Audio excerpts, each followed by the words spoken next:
نحمده ونصلي على رسوله الكريم اما بعد فاعوذ بالله من الشيطان الرجيم بسم الله الرحمن الرحيم رب اشرح لي صدري ويسر لي امري واحلل عقدة من لساني يفقهوا قولي۔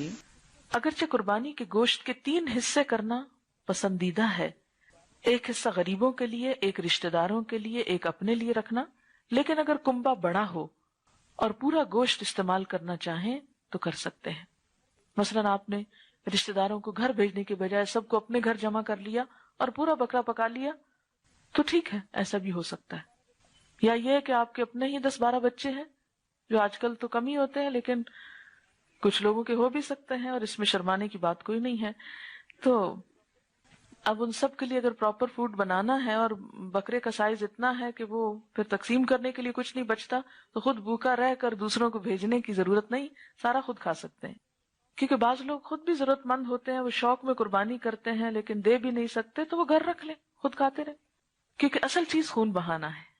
تقسیم کرنا پسندیدہ ہے لیکن فرض نہیں، لازم نہیں۔